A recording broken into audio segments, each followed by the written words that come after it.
Pusing.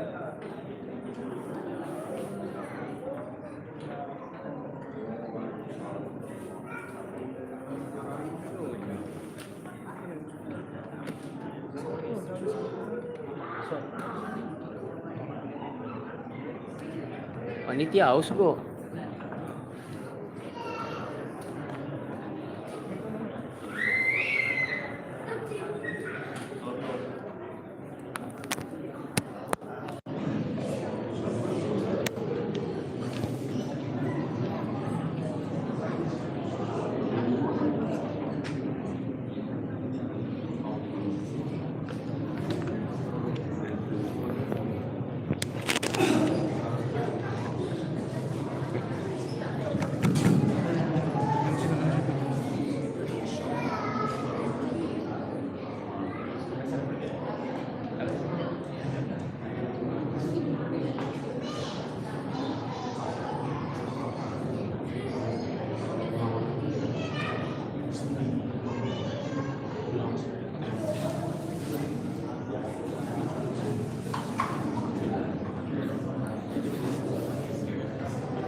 Bismillahirrahmanirrahim.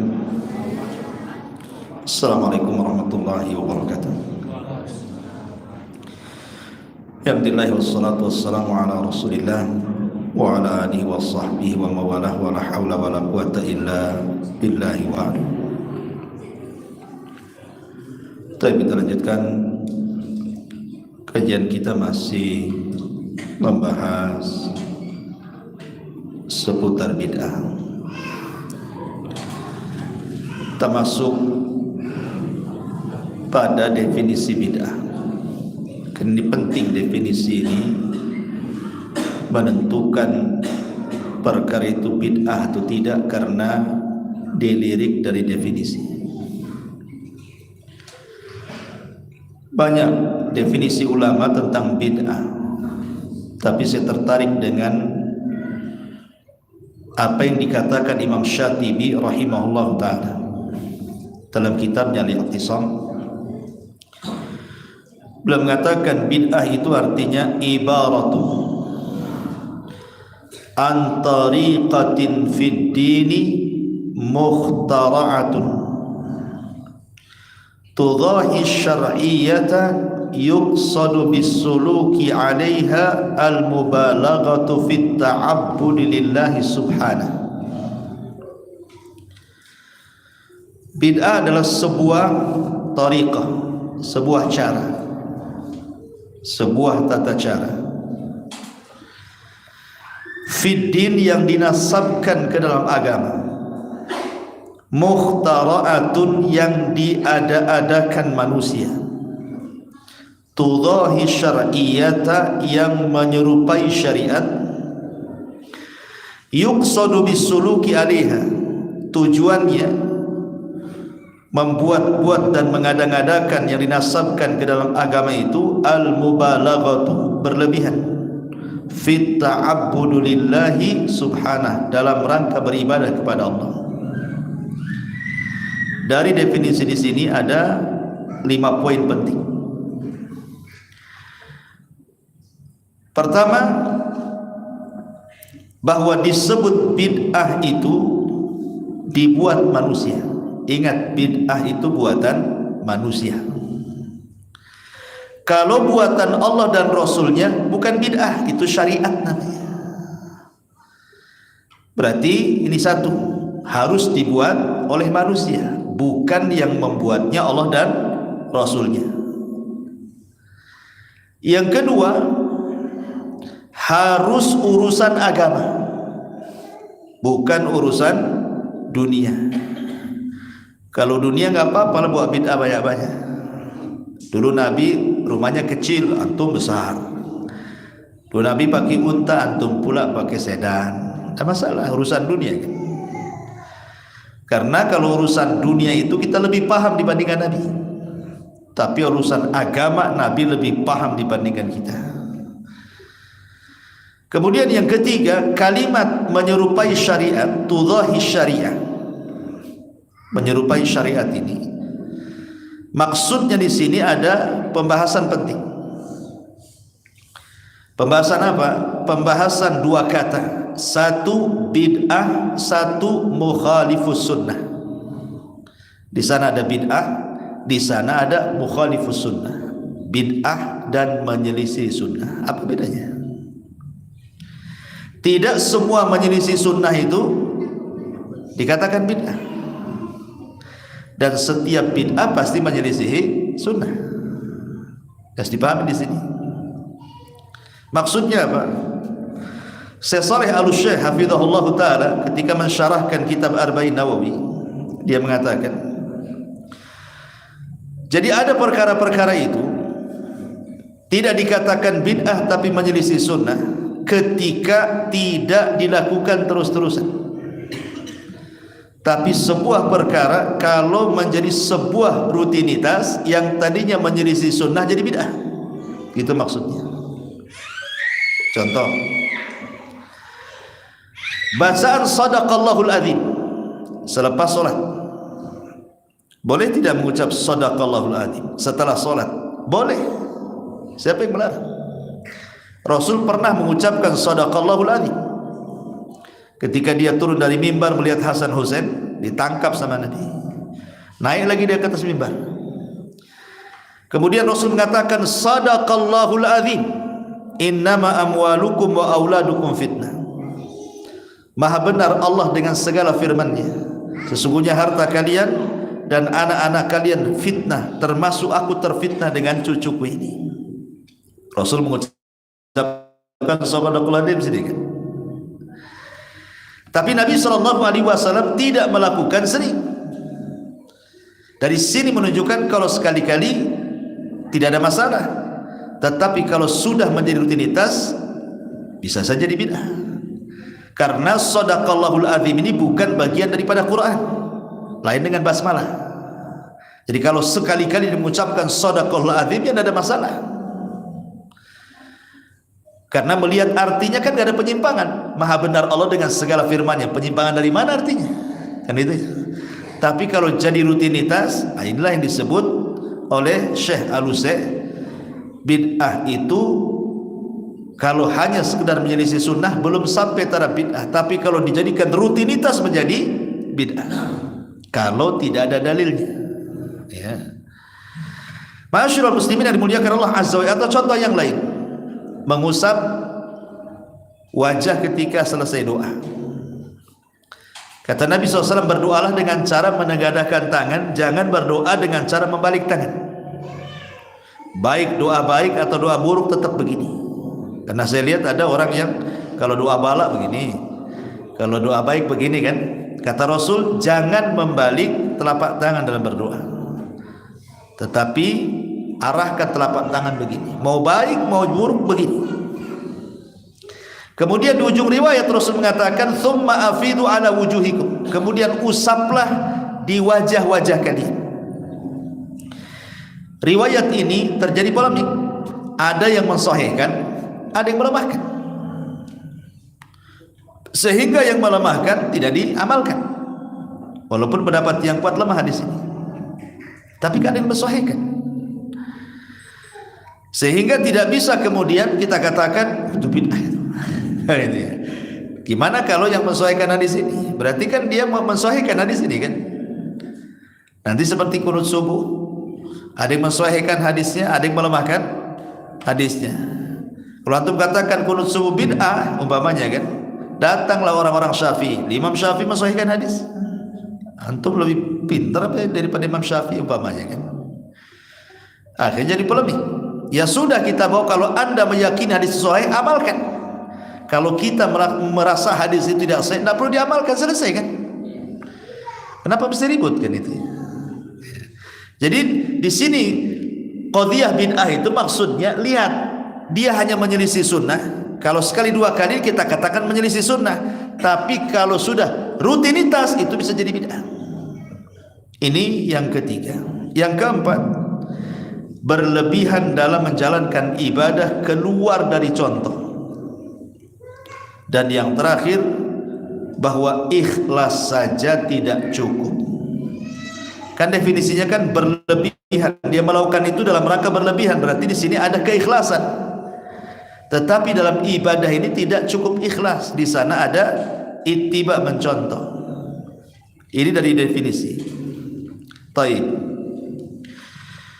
Masyaallah muslimin yang dimuliakan Allah Azza wa Jalla. Tetapi harus dipahami bahwa ada sunnah-sunnah itu yang sudah dilupakan manusia, sehingga orang tidak kenal lagi. Ketika ada orang menghidupkan, orang jadi aneh. Menghidupkan sunnah yang ditinggalkan manusia bukan bid'ah. Contoh umpamanya, di zaman para sahabat, kalau mereka kumpul ketemu gitu ya, entah di warung kopi, di sini kalau pagi-pagi kan ngopi gitu kan. Mereka kalau kumpul kemudian berpisah, selain membaca doa kafaratul majlis subhanakallah bihamdika itu, maka mereka selalu membaca surah Al-Asr.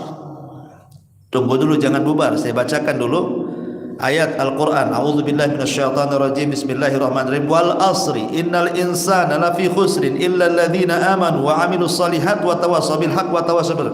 Bubar. Begitu sahabat kalau ketemu. Kan antum tidak pernah dengar kan?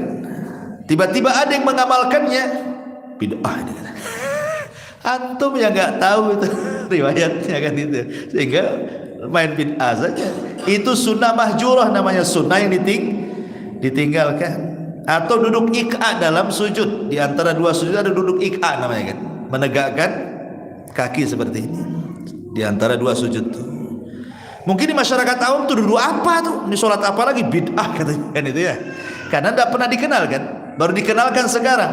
Artinya ketika menghidupkan sunnah yang tidak pernah dilakukan orang, kemudian dihidupkan, menghidupkannya bukan bid'ah, karena ini sudah ada sunnahnya, cuma manusia tidak tahu saja.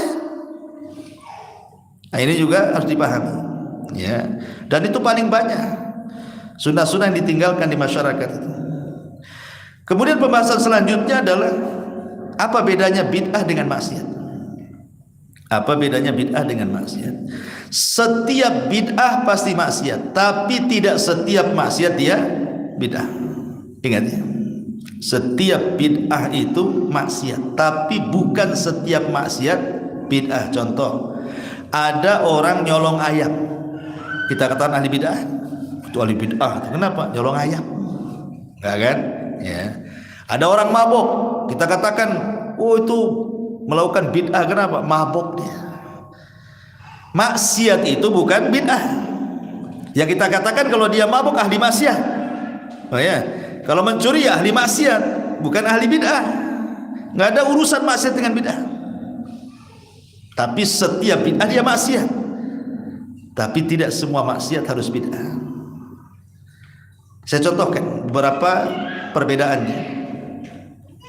Masyaallah muslimin yang dimuliakan Allah Azza wa Jalla, maksiat itu sumbernya syahwat. Kalau bid'ah itu sumbernya syubhat. Syahwat merusak akhlak, syubhat merusak agama. Berarti bid'ah itu merusak agama. Kalau maksiat merusak akhlak. Ini satu. Yang kedua, orang yang melakukan maksiat itu, yang melakukannya tahu itu dosa. Seorang pezina ketika berzina tahu dia sedang melakukan maksiat. Seorang pemabuk ketika mabuk tahu dia sedang maksiat. Seorang pencuri ketika mencuri tahu dia sedang mencuri, dan itu maksiat. Beda dengan ahli bid'ah. Ahli bid'ah nggak mungkin, dia tidak akan merasa dia sedang maksiat, bahkan dia merasa sedang beribadah. Makanya tidak ada ahli maksiat berdoa anaknya menjadi ahli maksiat. Contoh nih, ada seorang pencuri, kalau habis sholat dia berdoa, ya Allah jadikan anakku pencuri juga seperti bapaknya. Ada pernah dengar? Atau seorang pezina berdoa, ya Allah jadikan anakku jangan jadi pezina, jadi germo sekalian. Ada? Nggak ada. Ahli narkoba, ya Allah jadikan anakku sakau kayak aku bapaknya. Ahli maksiat itu tidak mau keturunannya jadi ahli maksiat, nggak mau. Bahkan kalau bisa, nak cukup bapakmu aja yang rusak, kamu jangan, ya kan? Tapi kalau ahli bid'ah tidak. Kalau bisa, nak kamu harus lebih besar lagi bid'ahnya, gitu maksudnya, daripada bapak. Makanya diajari, sekolahkan kemana-mana kan, supaya jadi kan itu. Itulah bedanya. Kemudian juga bedanya adalah kalau maksiat ini masihlah ada limit tobatnya. Kalau udah jenuh tuh dia tobat ya. Orang mabuk kalau udah kena penyakit, atau orang zina kalau kata dokter kau kena AIDS, berhenti dia, berhenti total. Walaupun dokter itu ndak ngasih Quran hadis, cukup ngomong 2 hari lagi kau mati, berhenti dia.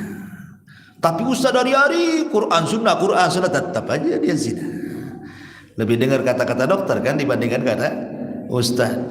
Ya, memang manjur tuh dokter kalau ngomong gitu. Berhenti tuh orang zina tuh. Dia bilang kau kena AIDS tuh. Nah, tetapi ahli bidah tidak. Mereka tidak akan berhenti dari situ. Walaupun nasihati tidak, enggak akan bisa berhenti sampai betul-betul dapat hidayah. Ya. Masyaallah muslimin, dan banyak perbedaannya, kita singkat saja. Sekarang masalahnya di sini, sekarang bagaimana cara mendeteksi sebuah amal itu bid'ah atau tidak bid'ah? Ini yang paling penting. Ada 6 perkara ikhwan yang harus antum pahami. Catat 6 perkara yang di kepala kita. Ini cara mendeteksi bahwa perkara itu bid'ah atau tidak. Pertama, berkaitan dengan sebab. Yang kedua, berkaitan dengan jenis. Yang ketiga, berkaitan dengan ukuran atau bilangan.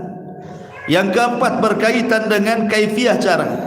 Yang kelima, berkaitan dengan zaman, waktu. Dan yang keenam, berkaitan dengan makan tempat. 6 perkara ini. Sebab, kemudian jenis, kemudian bilangan, kemudian cara, kemudian tempat, kemudian waktu. Kita rinci. Yang pertama sebab. Anda masuk ke masjid, apa yang dilakukan? Salat tahiyatul masjid. Kenapa? Karena sebab salat tahiyatul masjid itu karena ada sebab masuk masjid. Sekarang Anda pulang, kemudian salat 2 rakaat di rumah. Salat apa itu Pak? Tahiyatul bait. Salat tahiyatul bait. Salat untuk menghormati rumah. Ada dalilnya enggak salat menghormati rumah?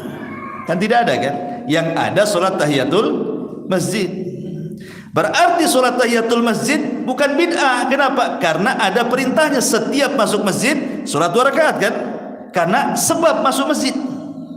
Tapi kalau masuk rumah, sebab masuk rumah kemudian salat, ini enggak ada dalilnya.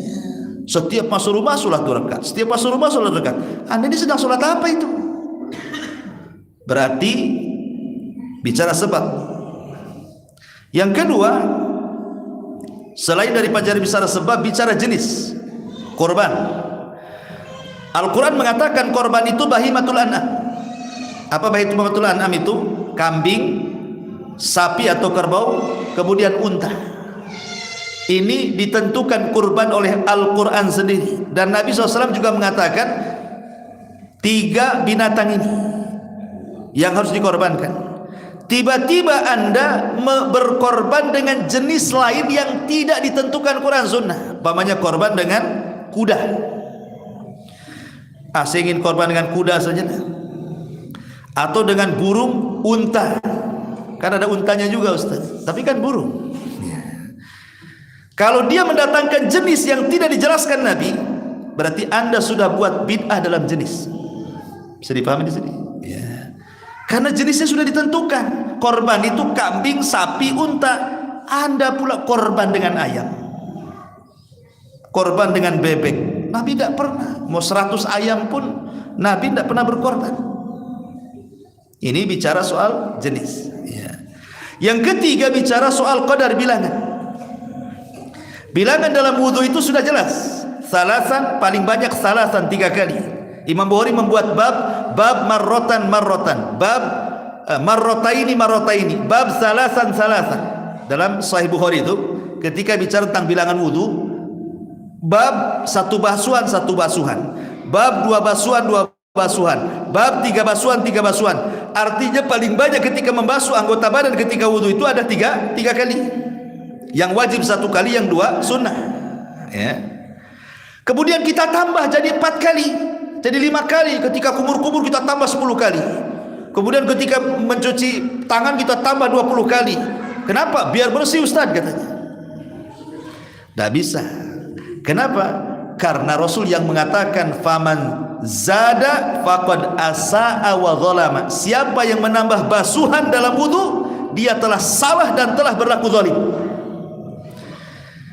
Berarti kalau menambah basuhan dalam wudu lebih daripada 3, Anda sudah berbuat bid'ah dalam wudu. Nabi lo mencukupkan 3, Anda pula lebih daripada 3. Nabi mana yang diikuti itu? Ya. Berarti bicara soal bilangan. Atau zikir dalam solat. Habis solat tuh, Anda habis solat kan ada zikir tuh. Tasbih 33, tahmid 33, takbir 33. Berarti semuanya berapa? 99. Kata Rasul, genapkan dengan la ilaha illallah wahdahu la syarikalah menjadi 100. Tiba-tiba Anda buat tahmid 100, tahmid 100, takbir 100, tahlil 100 memangnya kan? Dari mana hitungan ini? Itu maksudnya. Kalau zikir secara umum boleh, maksudnya bukan zikir-zikir yang ditentukan bilangan. Seperti dari sini pulang ke rumah mau 1000 kali baca alhamdulillah pun ada masalah. Kenapa? Karena itu disebut zikir mutlak. Tapi ada perkara-perkara yang sudah ada hitungannya, jangan ditambah. Umpamanya sholat subuh, jelas hitungannya 2 rakaat. Saya sanggup 7 rakaat, saya tambah 7 rakaat subuhnya. Kenapa? Biar lebih banyak sujudnya, lebih banyak rukunya, lebih banyak pahalanya. Kata siapa? Ya, Rasul mengatakan 2 rakaat ya 2 rakaat lah. Kenapa dijadikan 10 rakaat kan? Berarti siapa yang sholat subuh 10 rakaat bid'ah. Kenapa? Karena Rasul sudah menentukan bilangan. Jangan dibuat bilangan baru. Ini yang ketiga. Yang keempat, kaifiyah cara. Sholat tadi kan, takbiratul ihram dulu kan, Allahu Akbar, iftitah, Fatihah, surat, ruku, i'tidal, sujud, terakhir tasahud. Antum tidak mau dari awal, antum mulai dari tasahud, dibalik sholatnya, salam dulu terus tasahud, kemudian berdiri, kemudian terakhirnya takbiratul ihram, kemudian salam, dibalik. Ya, itu sholat apa itu? Rasul bukan sholatnya kayak gitu. Rasul ya sholat jelas dari awal, jelas kan tuntutannya kan, takbiratul ihram dulu, ini bacaannya, kemudian surat, kemudian fatihah, kemudian surat, kemudian ruku dan begitu seterusnya. Jangan dibalik. Atau wudu juga begitu, wudu tangan dulu, kemudian kumur-kumur, kemudian wajah. Enggak, saya mulai dari kaki. Berarti Anda buat bid'ah dalam wudu, karena caranya tidak seperti cara Nabi. Nah, ini bicara kaifiyah cara. Kemudian yang nomor 5, bicara soal zaman. Zaman itu artinya waktu. Kurban itu ada waktunya nyembelih itu. Apa kata Rasulullah? Barang siapa yang menyembelih kurban sebelum sholat, itu bukan korban, itu sedekah. Siapa yang menyembelih kurban setelah sholat, itulah yang disebut korban. Artinya kalau kita menyembelih kurban sebelum sholat, berarti Anda sudah buat bid'ah dalam kurban. Kenapa? Karena kurban itu dilakukan setelah sholat. Jangan diganti tukar ininya, waktunya. Nah, jadi atau banyak soal waktu ini banyak gitu, dioper sholat maghrib di sholat subuh, subuh di sholat asar, dioper-oper tuh waktunya. Anda sedang buat bid'ah dalam waktu ini. Ya. Ini yang kelima. Yang keenam, tempat. Contoh tempat, ada ibadah yang ditentukan tempatnya, kayak haji kan ditentukan tempatnya tuh. Haji itu ditentukan tempatnya. Di mana? Di Mekah. Kadang sudah selamatan di kampung, tahu-tahu ada masalah dengan visanya, malu kalau bilang gagal. Akhirnya ketika jemaah haji berangkat ke Mekah, dia juga berangkat ke Jakarta, nginep di hotel berbulan-bulan. Orang tawaf di Mekah, dia pula tawaf di Monas. Orang sa'i antara Safa Marwah, dia pula Jabotabek. Kemudian terakhir ke Tanah Abang, belilah jubah macam-macam, pulang haji Tanah Abang. Sah hajinya? Tidak ada buat haji, bid'ah haji namanya. Haji yang ke Mekah, masa haji ke Jakarta. Ya. Itikaf jelas di masjid, wa antum akifuna fil masajid. Itikaf di masjid kalau Ramadan. Itikaf pula antum di kamar, antum lagi kelonan ke itikaf di kamar itu. Enggak sah itikaf di kamar. Itikaf di masjid, ada tempatnya. Berarti kalau antum itikaf di kamar di rumah, berarti bid'ah dalam itikaf namanya. Ya, jadi mendeteksi bid'ah itu karena 6 perkara ini. Lihat, ibadah itu ada sebab yang dicontohkan atau tidak? Satu. Yang kedua, ibadah itu ada jenis yang dicontohkan atau tidak? Yang ketiga, ibadah itu ada bilangan yang dicontohkan atau tidak? Yang keempat, ibadah itu ditentukan tempatnya, kemudian waktunya, kemudian caranya. Kalau memang ada semua contohnya, itu ibadah namanya. Kalau tidak ada contohnya, itulah bid'ah. Itu selesai. Ini mudahnya seperti itu. Taib. Apakah setiap pelaku bid'ah itu di neraka? Di neraka ini. Kenapa? Buat bid'ah. Sampai ada orang tuanya dibilang di neraka itu. Kenapa? Orang tua sih buat bid'ah. Hati-hati, jangan memain-mainkan kalimat neraka. Pada setiap pelaku bid'ah kita katakan di neraka, di neraka. Emang antum yang punya neraka? Ulama terdiri dari 3 pendapat. Apakah setiap pelaku bid'ah itu di neraka? Pendapat pertama, ini pendapat yang paling ekstrim. Setiap pelaku bid'ah pasti di neraka, wajib masuk neraka, kekal lagi di neraka. Ekstrim nih pendapat pertama nih. Ini pendapatnya kelompok sesat. Namanya Khawarij dan Mu'tazilah. Khawarij mengatakan para pelaku dosa besar termasuk bid'ah masuk neraka dan gak akan keluar dari neraka. Itu Khawarij. Bahaya, ya kan? Setiap bid'ah pasti masuk neraka. Makanya kalau kita sedikit-sedikit di neraka itu Khawarij lah itu. Yang kedua, lihat bid'ahnya. Kalau bid'ahnya soal akidah, neraka. Kalau bid'ahnya soal ibadah, tidak neraka. Ini pendapat ahli filsafat, pendapat ahli kalam. Ini juga pendapat tidak benar. Tapi pendapat ahli sunnah wal jamaah, lihat bid'ah itu ada 2. Ada yang sampai taraf kufur, bisa kufur orang, seperti bid'ah Jahmiyah tadi, mengingkari sifat nama Allah gitu ya. Atau bid'ahnya orang-orang Syiah dengan mengkafirkan para sahabat dan begitu seterusnya. Kalau sampai taraf kufur, ya di neraka. Namanya kekufuran di neraka lah kan itu. Tapi kan tidak semua bid'ah itu sampai taraf kufur. Ada yang di bawah itu fasik saja. Ya, fasik pun bertingkat-tingkat gitu ya.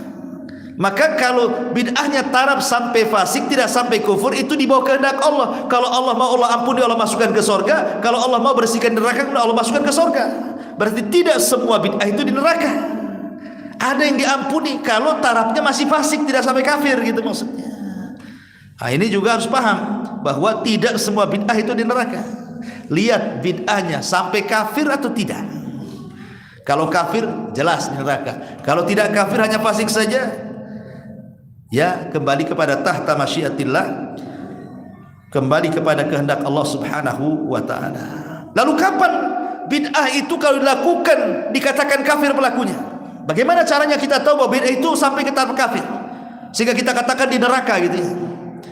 Ada 3 perkara. Orang itu kalau melakukan bid'ah sampai taraf kafir. 1, ya, dia melakukan bid'ah di mana bid'ahnya itu betul-betul dilakukan atau diyakini akan sesuatu yang sudah jelas-jelas dalam agama. Dia ingkari.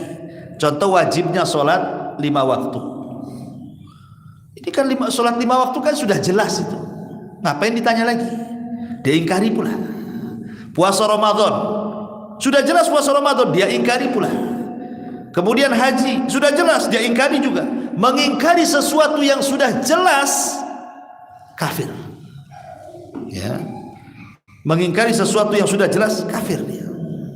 Mengingkari sholat, mengingkari puasa, mengingkari haji, mengingkari zakat, kafir.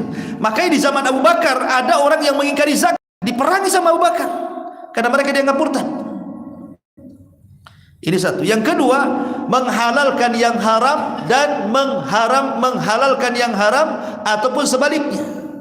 Mengharamkan yang halal, mengharamkan yang halal atau menghalalkan yang haram. Contoh mamanya kan, bisa contohkan. Kamu mau mabok nggak? Kasihlah bir. Kemudian dia jawab, enggak, saya enggak mabok. Tapi kalau engkau mau mabok silahkan, boleh-boleh saja. Nah, ini hati-hati bahasa seperti ini.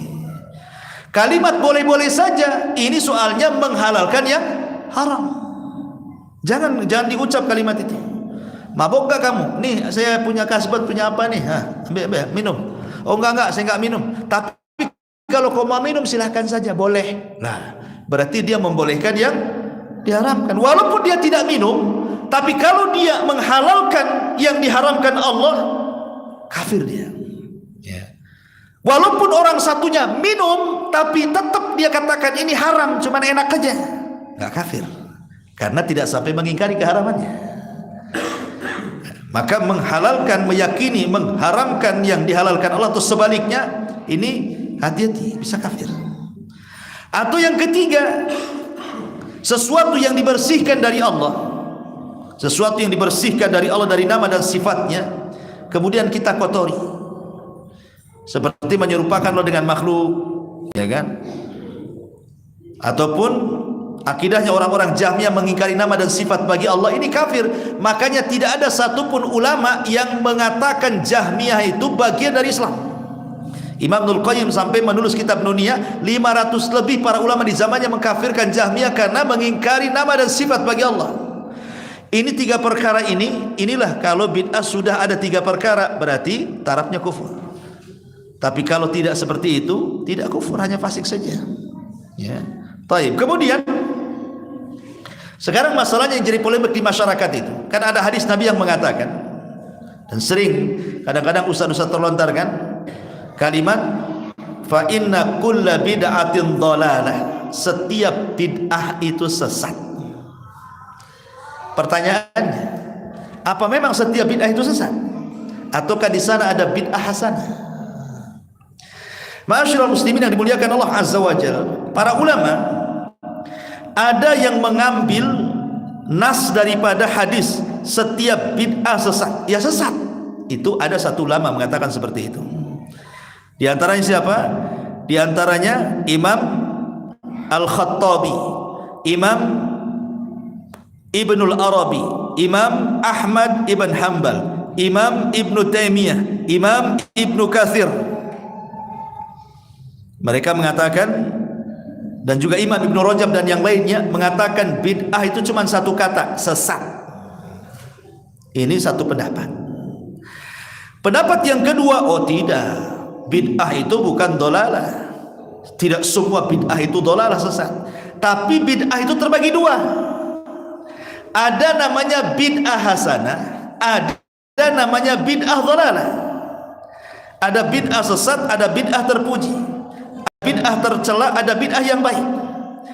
Dan yang membagi bid'ah seperti ini adalah pertama Imam Syafi'i, yang kedua Abu Hamid Al-Ghazali, yang ketiga Abul Iz Ibn Abdissalam, yang keempat Ibnu Athir, bahkan Imam Suyuti, bahkan Ibnu Hajar, bahkan Nawawi, dan banyak lagi ulama membagi bid'ah itu 2, ada hasanah, ada dhalalah. Dari sini kita tahu bahwa ada 2 kubu para ulama. Ada yang memahami zahir hadis setiap bid'ah sesat, selesai, titik sampai di sini. Ada yang memahami oh tidak semua bid'ah sesat, tetapi ada bid'ah hasanah.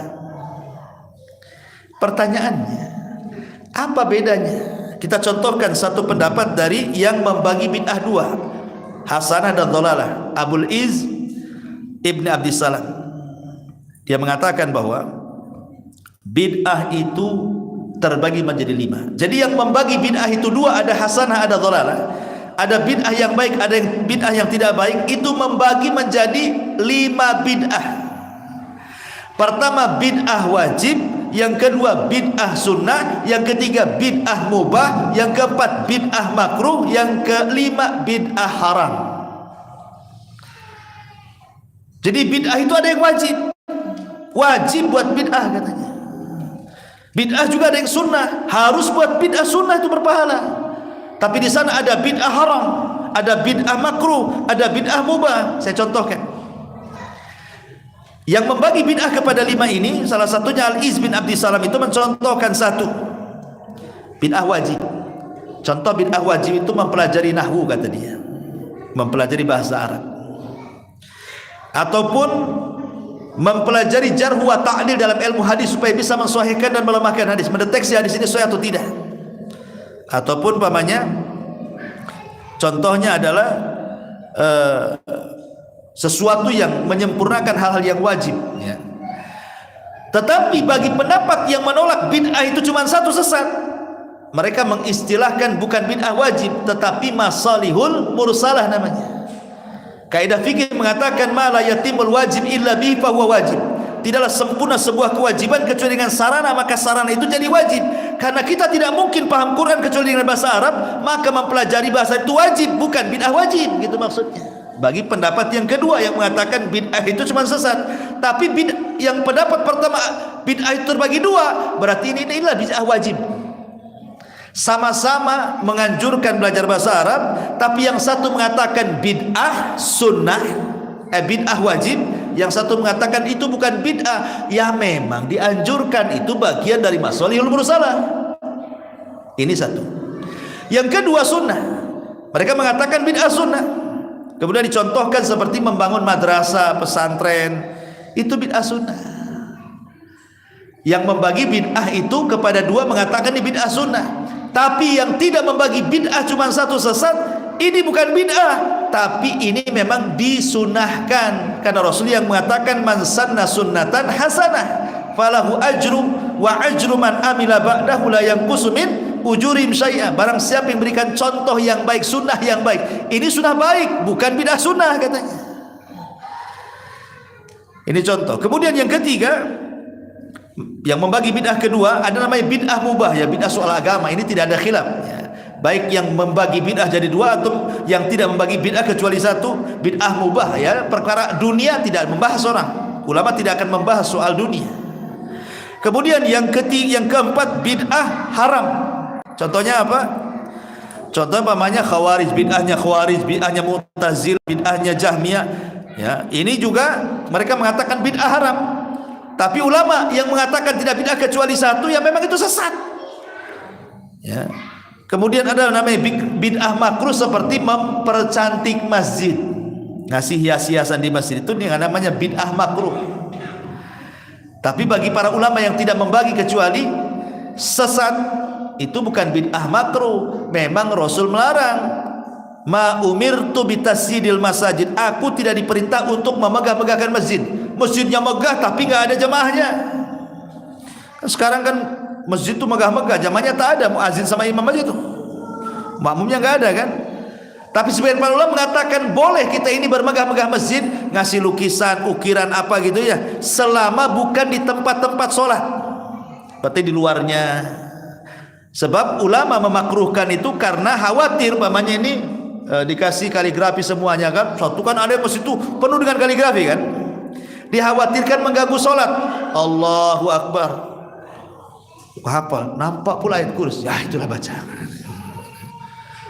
mengganggu sholat, ya. Atau gambar masjid, akhirnya bukannya khusyuk, siapa yang gambar itu, tak bagus sekali gambarnya, akhirnya mikir-mikir kan.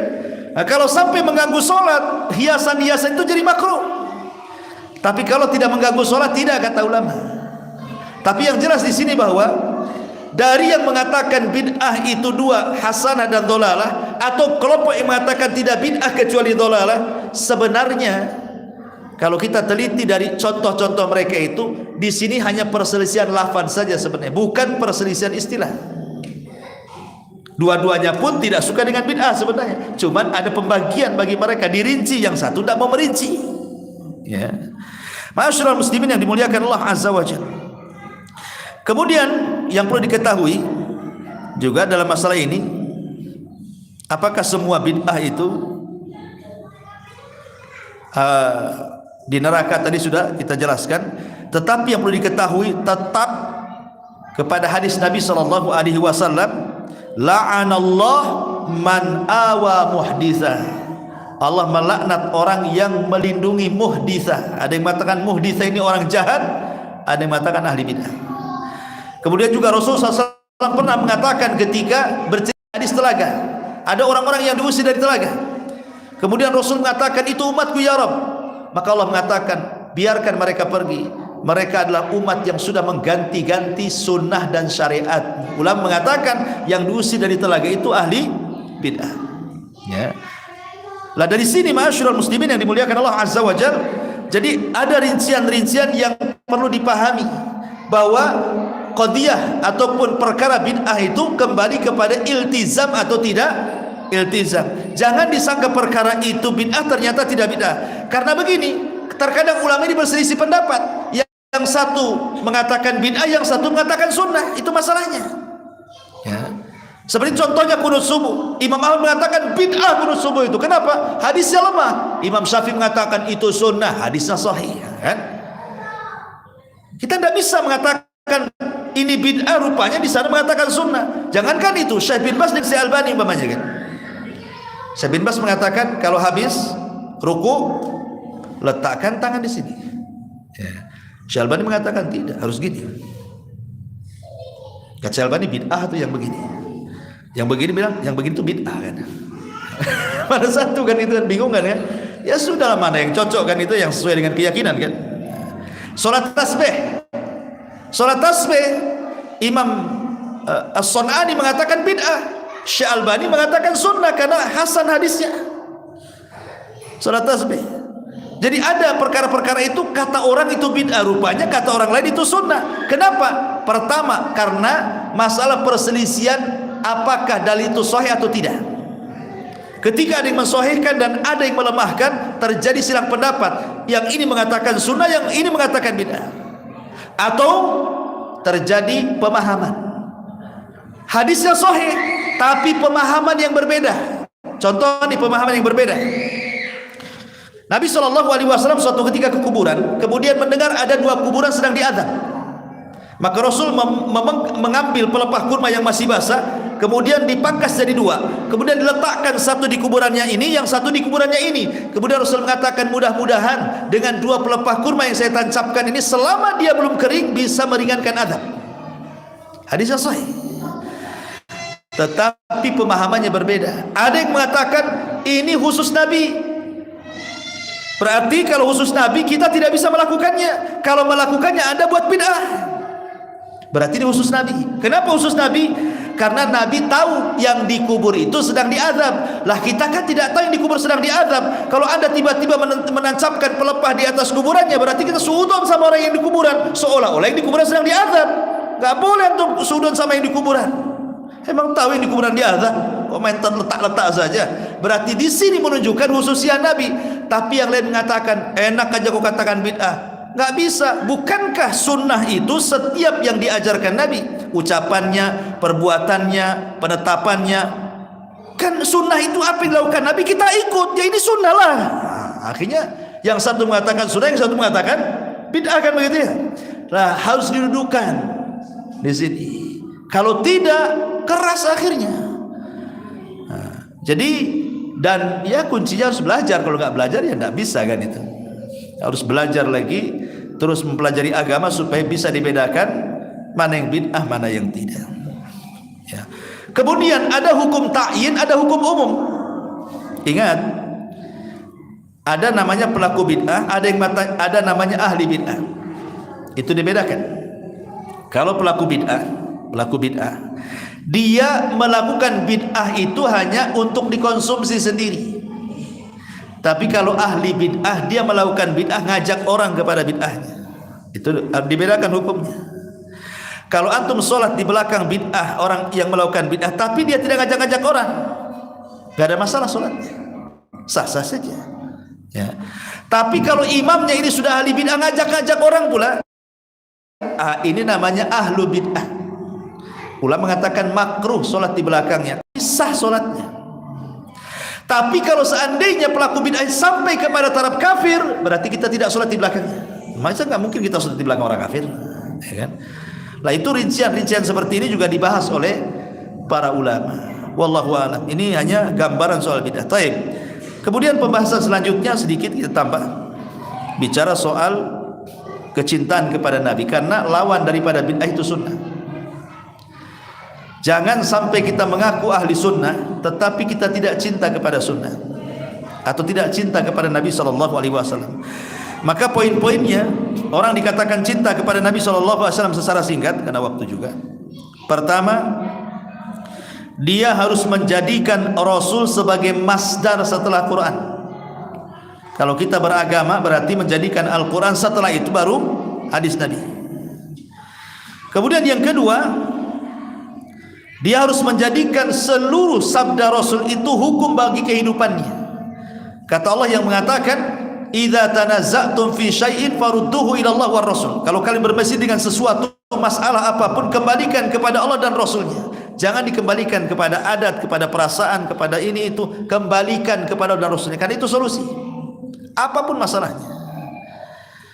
Kemudian yang ketiga, jangan sampai kita ini mendahului perkataan Allah dan Rasulnya dengan mendahulukan akal kita dan mengatakan, ini hadis ini nggak benar, nggak masuk di akal nih. Contoh apa kan? Hadis tentang lalat. Rasul mengatakan apabila kita sedang mau minum kopi nih, ini kopi umpamanya ya, mau minum nih, lalat cemplung pula ke kopi, lalat tuh. Apa kata Rasul? Benamkan sekali ke kopi lalatnya. Ya, karena biasanya lalat itu dia kalau jatuh ke minuman dia akan miring, sayap kanannya ke atas, sayap kirinya ke bawah.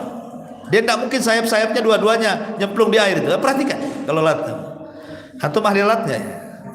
Pokoknya kalau lalat itu pasti dia miring ke atas sama ke bawah itu. Yang satunya nyentuh air, yang satunya ke atas. Yang nyentuh itu dia sedang menyebarkan penyakit. Yang nyentuh itu sedang menyebarkan penyakit. Adapun sayap yang satunya itu penawarnya, makanya dia ke atas kan begini sayap itu. Makanya supaya sayap penawarnya itu menawarkan kopi yang sudah dibumbui racun, dibenamkan kata Rasulullah, benamkan lalat itu. Kemudian ambil, boleh kau minum lagi kopi itu, karena sudah tawar. Ada orang yang mengatakan ini hadis nggak benar, ini lalat loh nggak ada hidup di bunga, yang hidup di bunga itu tawon, madu gitu. Lalat itu rata tong sampah, ya kan? Ada sampah, ada lalat di situ. Nggak ada sampah, ada tawon, nggak ada. Tawon itu di bunga-bunga. Mana binatang hidup di sampah kok bisa ada penawarnya, racun semua lah. Akhirnya ditolak hadis ini gara-gara otaknya nggak masuk ya. Tapi setelah datang penelitian, dokter-dokter kan meneliti tentang masalah hadis lalat ini, rupanya baru tersingkap bahwa memang di satu sayap lalat itu ada penyakit, di sayap satu ada penawarnya. Dari sini kata ulama kesehatan bahwa terkadang penyakit itu obatnya tidak jauh-jauh dari situ katanya. Contoh durian, habis makan durian ambil cangkangnya, kasih airnya, diminum, di situ pula penawarnya, nggak jauh-jauh kan. Bukan antum makan durian kemudian untuk minumnya batok kelapa kan, itu jauh kali, manjat kali, jauh-jauh kan. Ya di situ juga, di durian juga itu obatnya di situ ya, kan nggak jauh-jauh dari situ. Ataupun orang kena patuk ular, obatnya bisa ular juga. Orang kena corona, vaksinnya dari corona juga kan itu. Ya dari situ-situ memang, ya kan. Jadi bukan berarti ketika setiap nas itu nggak masuk di akal kita bantah, nggak gitu. Kadang ada perkara-perkara itu yang kita tahu hikmahnya atau yang tidak tahu hikmahnya. Selama hadis ini sahih, maka kita katakan sami'na wa ata'na. Tidak perlu ditentang akal kita. Akal kita terbatas. Kita tidak tahu satu jengkal di atas tanah aja kita tidak tahu ada cacing atau enggaknya. Kok mau membantah wahyu pula dengan logika dia yang terbatas itu? Maka jangan mendahulukan sesuatu dengan akal kita, sebab tidak semua agama itu bisa diakal-akali. Contoh umpamanya Anda wudu, tiba-tiba kentut. Yang salah siapa? Yang salah itu pantatnya. Kenapa yang dibasuh kemudian mulutnya? Kan Anda bukan tidak sedang sendawa dari bawah, ya kan? Harusnya kan kalau logika harusnya ya pantatnya itu yang dibasuh, tapi yang buat salah nggak dibasuh, yang tak kentut pula dibasuh semua, tangan dibasuh, muka dibasuh, semua dibasuh kan gitu ya. Yang salah siapa, yang dibasuh yang mana? Itu menunjukkan bahwa agama ini bukan akal-akalan. Agama itu perintah. Umpamanya kita ada sunnah namanya masul khufain. Kata Rasulullah, boleh kita ini kalau sakit, Anda lagi sakit nih, sekarang musim angin, musim dingin, sering demam ya kan. Akhirnya kenalah sakit demam di rumah seminggu, pakai kaos kaki. Sebelum pakai kaos kaki kita berwudu. Kemudian sebelum sebelum kering kita niatkan pakai kaos kaki tebal, kemudian kita hendak mengusap sehingga ketika berwudu tidak perlu dicopot kaos kakinya. Namanya masul hufain namanya. Rasul itu menyuruh mengusap atasnya bukan bawahnya. Padahal logika kaki itu yang kotor bawahnya. Tapi Rasul mengatakan apa? Usap atasnya katanya. Sebagai ganti pencuci kaki. Logika menolaklah. Yang kotor bawahnya kok yang diusap atasnya. Ya, memang begitu syariat. Kalau semua diakal-akali banyak hadis yang ditolak nantinya. Maka dari sini menunjukkan jangan pernah mendahulukan akal daripada nas Al-Quran dan sunnah Nabi. Pokoknya masuk di akal tidak, sami'na wa ata'na. Kalau sudah Nabi yang ngomong selesai. Karena dalam setiap perintah itu ada kebaikan, dalam setiap larangan itu ada keburukan. Nah, itu kaidahnya. Ya. Kemudian juga di antara kecintaan kepada sunnah atau kepada Nabi SAW ada dengan memperbanyak sholawat. Penting memperbanyak sholawat itu. Karena kalau kita mengucapkan Allahumma sholli ala Muhammad, itu Allah kirim satu malaikat, sholawat kita disampaikan, malaikat ini akan terbang ke kuburan Nabi. Maka dia akan masuk ke kuburan Nabi dan malaikat ini akan ngomong, ya Rasulullah, di antara umatmu ada yang bersolawat kepadamu. Maka dia akan bersolawat kepada kita 10 kali. Maka jangan bakhil untuk bersolawat, itu bentuk cinta. Karena bersolawat itu artinya menyebut-nyebut orang yang dicintainya. Orang kalau cinta sama istri, istri terus yang disebut, ya kan? Orang itu kalau cinta pasti si dia saja yang disebut-sebut, si dia saja yang terbayang, si dia saja yang dilihat. Sehingga saking orang itu cinta dengan orang, terkadang pohon pisang kayak si dia, tiang listrik si dia lagi, nengok ayam loh kayak dia juga matanya katanya. Nah, itu ya. Seperti Laila Majnun. Pernah cerita Laila Majnun? Laila Majnun, Laila itu nama perempuannya, Majnun itu nama laki-lakinya. Laila itu bahasa Arab kita ini, bahasa Arabnya malam. Jadi si Majnun ini suatu ketika ngelamar Laila, ditolak sama keluarganya. Akhirnya dia kecewa, lari dia ke hutan sembunyi, menenangkan diri. Apabila datang malam senang dia, kenapa? Laila datang. Apabila datang siang tidak suka dia, karena bahasa Arabnya siang bukan Laila, nahar. Kalau malam lail katanya. Kalau datang malam, senang. Datang lail katanya. Maksudnya Laila.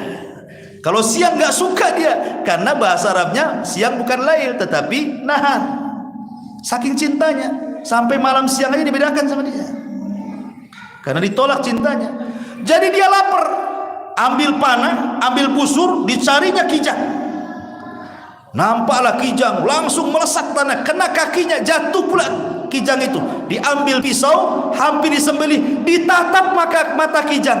Kok matanya macam Laila? Dilepas kijangnya. Disitulah disebut Majnun, gila. Laila Majnun, Majnun itu gila artinya. Cinta itu membuat gila, gitu maksudnya. Kalau seandainya ini cinta kepada istri atau yang lain kan sedemikian rupa, maka cinta kepada Rasul harus lebih, dengan cara terus menyebut-nyebut namanya kan begitu. Itulah bentuk cinta itu, maksudnya menyebut-nyebut namanya dengan bersolawat kepada Nabi SAW. Sama dengan antum kalau lagi safar punya anak kecil cinta, kalau nelpon istri mesti tanya anaknya kan, anak si anu mana, si anu mau ngomong, mesti itu ditanya anaknya. Karena cinta dengan anaknya itu yang disebut tuh. Pada anaknya banyak loh, anaknya 10 loh, tapi yang satu sudah kuliah, yang satu sudah sekolah, yang kecil ini yang 3 tahun yang lucu-lucu asik itu aja ditanyakan. Ya, karena dia cinta dengan dia kan. Terkadang seperti itu. Ya, jadi cinta itu dengan cara menyebut-nyebut, dan itu bentuk cinta kepada Nabi SAW. Ataupun dengan 4 kata. Pertama, tasdikuhu fima akhbar, wa ta'atuhu fima amar. Pertama, membenarkan yang dihabarkan Nabi. Yang kedua, melaksanakan yang diperintahkan Nabi. Kemudian yang ketiga, menjauhi apa yang dilarang Nabi. Dan yang keempat, jangan beribadah kecuali atas syariat Nabi. Pertama, membenarkan yang dihabarkan Nabi. Nabi ini terkadang menghabarkan sesuatu dan masuk di akal. Contoh nanti di akhir zaman akan ada dajjal, akan ada ini, akan ada macam-macam kan. Itu kan luar nalar kita kan. Benarkan karena Nabi yang ngomong. Ya. Kemudian menjalankan perintah. Sudahlah, perintah ini mau baik, mau buruk, mau dipandang apa saja, kalau sudah datang dari Nabi laksanakan, pasti ada kebaikannya. Tidak mungkin tidak ada kebaikannya kalau itu perintah. Kalau itu bentuk larangan, tinggalkan, karena pasti ada kejelekannya. Dan jangan beribadah kecuali atas syariat Nabi SAW. Dan begitu seterusnya, masih banyak ya. Tapi sekali lagi inilah sedikit uraian persoalan bid'ah, mudah-mudahan bisa mencerahkan. Subhanallah bihamdika, asyhadu an la ilaha illa anta astaghfiruka wa atubu ilaik. Allahu ta'ala. Assalamualaikum warahmatullahi wabarakatuh.